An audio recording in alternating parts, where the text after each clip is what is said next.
Hello, darlings. Do you know, this pole here is the actual opinion pole they use on Panorama. We had a fellow in here this afternoon. He kept sliding down the pole head first. He said he was training to be an Irish fireman. That was an equity-approved Irish joke. Welcome once again to the bowels of the beam. You can't get much slower than this, you know. In fact, they're calling me the bargain in the basement. But it's amazing. This is the actual chute, over there, used by Jan Leeming for her after-news parties. Once they finish doing all this, they start doing all this. They go crazy. You wouldn't recognize them. What they do is they smear Lucozade all over each other and exchange dirty news items. It's unbelievable. A sort of Gomorrah's world. So think about it next time you see Nicholas Witchell. What else have we got here in this fabulously expensive studio? Ah, yes, this over here. This is the actual revolving doors where Molly Sugden and Val Doonican first went round together. Remember, folks, you heard it here first. And this is my Olympic swimming pool. They call it Olympic because there are 5 rings around the bath. Swimming pool? I've seen B-days bigger than this. I asked the producer for a B-day in my dressing room, but he just said, do handstands in the shower, Ken. But enough of all that. Let's have some of all this. Good morning. Mind if I join you? No, of course not. Please feel free, old chap. Thank you. Not so warm today, is it? No, still mustn't grumble. We had a good summer. Going far, are you? Yes, I'm going up to Nottingham to see some friends of mine, if you must know. Really? How interesting. Now, look here. Yes, what is it? Well, I can't help noticing that every time you say something, you keep joining in. No, I don't. Yes, you do. You're doing it now. Listen. My God, you're right. I'm awfully sorry. It's a nervous habit. I can't get rid of it. It's awful. It's making my life a misery. Sometimes I feel I just can't go on and just... My God, I'm awfully sorry. I'm sorry I mentioned it. Please forgive me. Oh, that's quite all right. Don't worry about it. You travelling on your own, then? Yes, my wife's abroad. Minded woman, I bet she is. As a matter of fact, it's our annual business conference in Brussels. She always goes. Like the clappers, yes, I've heard. Look, I don't wish to seem picky, but now you're adding extra bits onto my sentences as well. I say, I'm dreadfully sorry. Look, I've got a spiffing wheeze. Why don't you try and catch me out by saying something so completely unexpected that I'd never be able to join in? Oh, yes, that's a good idea. Let's see now. Winky, tinky, binky, pinky, widdly, diddly. No. Nelly the elephant packed her trunk and said, it's going to be a super day for Virgos. It's a brobrek, moonlick, nick, the new. That is the end of the news. Here is the weather. It will be dull, wet and windy in all parts of the Right Honourable Neil Kinnock MPIXIE. I love ya. All live happily ever after. Oh, I give up. Just a minute. What's happening here? I'm afraid the sketch has broken down due to a punchline failure at White City. All change, please.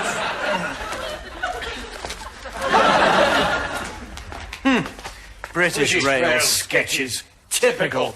And now that.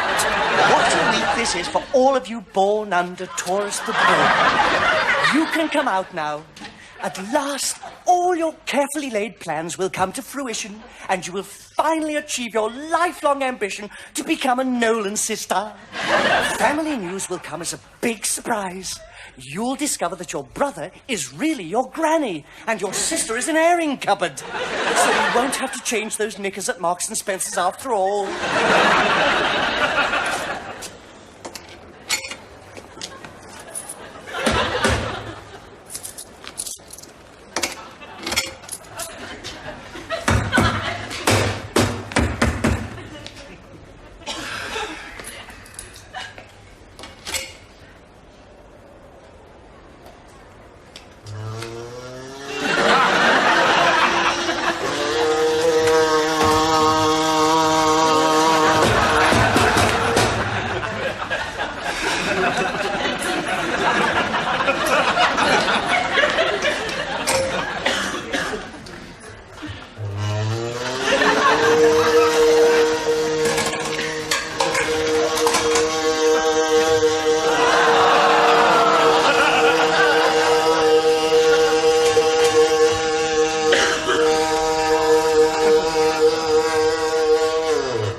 When some girls go to bed, they just lie back close their eyes and think of England.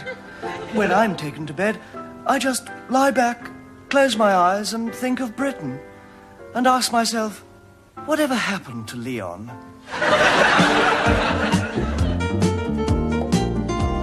Good evening. Our special guest in Film Focus tonight is one of the most successful directors working the cinema today. His latest film, Death Wish 27, opened recently to rave reviews from such journals as The Butcher's Gazette and Abattoir News. Who said of it, God blimey, Michael Winker's done it again. And why not? So, let's meet the man himself. Ladies and gentlemen, Michael Winker. Thank you very much, Madsy. Actually, I'm glad you singled out that review from my mates on the Abattoir News. They know what my films are all about. Precisely. Before we get to the underlying social implications of your films, can I ask you about your suit? Do you like it? 39 quid, Petticoat Lane. I was referring to the pattern. Oh, you mean the Bloods? Yes, the blood. The Bloods, yes. Well, this is Death Wish 1. That's Death Wish 2. And this is lunch. Spaghetti with tomato sauce. And very nice too. The rather depressing sequel to Very Nice One. So, tell me, Michael, mate, you're one of the industry's most successful directors today. To what do you attribute your success? Oh, the public. Definitely the public. They love my film. Don't you mean your film? You're also renowned for your revolutionary production methods. For instance, can you tell the viewers just where you have your films edited? Smithfield. Those lads really know how to cut my stuff. Some critics, and I wouldn't count myself among them, have suggested, rather unkindly in my opinion, that your films are nothing but exercises in gratuitous bloodletting and violence. Yes. But there have been some bad reviews as well. So, how do you defend yourself against your knockers? Well, with logic and reasoned argument. And if that fails... Yes? A chainsaw. You mentioned bloodletting and gratuitous violence. Wait till you see my new one. It's all about desperate, crazed beings who lose touch with reality and embark on an orgy of mindless bloodlust and wanton destruction. You mean Death Wish 28? No, the Labour Party conference. It was either that or Revenge of the Living Dead with the SDP. Mr. Winker, thank you very much.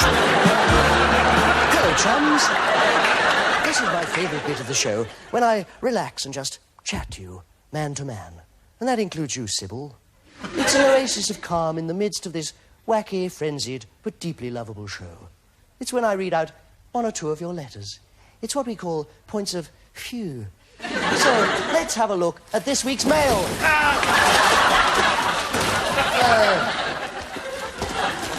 Not worth bothering. They're all Bill's. And I hate Bill. He's president of my fan club, and he keeps writing and saying that he's lonely. What should we talk about, my lovelies? What have you been doing with yourselves? I'll tell you what I've been doing with myself. On second thoughts, I won't. Because it involves a ballpoint pen, a spirit level, and a small bag of marbles. Work it out later. When you can, send me a diagram.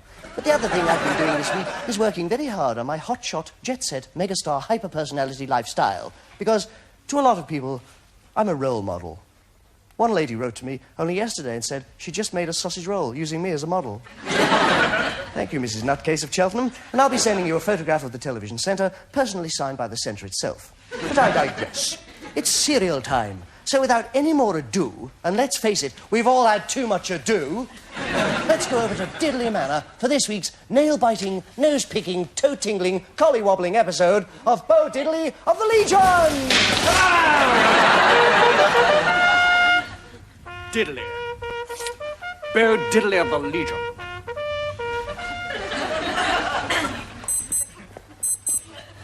Good grief, my wrist's beeping. But I always carry a spare. I know what it is. Clever watch. It's time to go inside and meet Lord Dudley.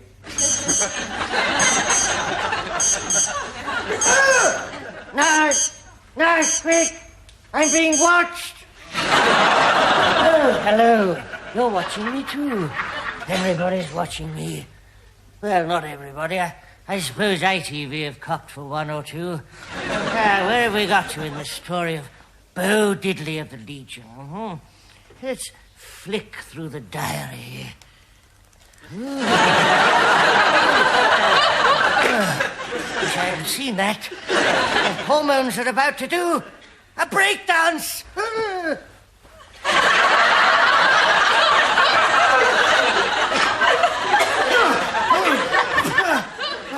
God. Let's try the other one. July 17th. Got a letter from Mamma today. Apparently, she had a visit from an old flame. I gather he singed her country seat.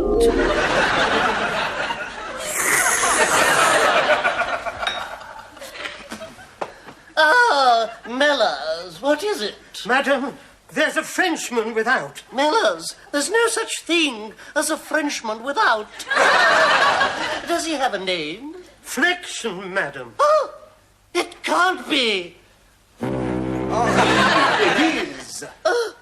Henri Flexion.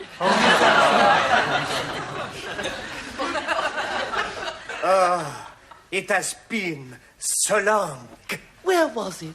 Where was what? Oh, you silly thing, where we last met. Oh, how could you forget, my little cauliflower? Oh, I'll never forget your little cauliflower. If I said to you, young officer, on leave from the Legion, pretty young girl drops handbag. Oh, handbag. Oh, the handbag I lost. I was always dropping them. Garments and shoes. What does that remind you of? Mills and Boone. Not Bills and Moon. You and I. Natalie Diddley. Oh, naughty Natalie Diddley. Oh, how we got tiddly Natalie Diddley. Tiddly Natalie Diddley. Diddly, Natalie, diddly. Oh, how we danced. We were on the floor all night. That was after we danced. Spear. Would you like a little spot of tea? Remember how I used to strain your tetlers?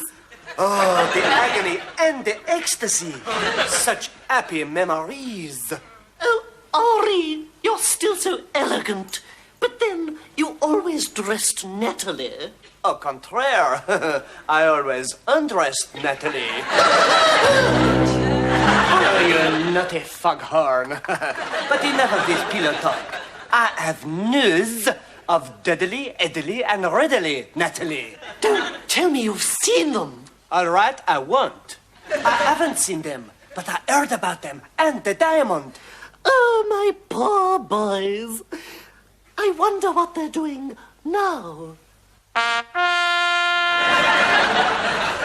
Dudley, I think it's time we had a little chat. Chat? Oh, I know about boys and girls. Well, a boy takes a girl into a field and sticks his head in a flower and stings her. Really?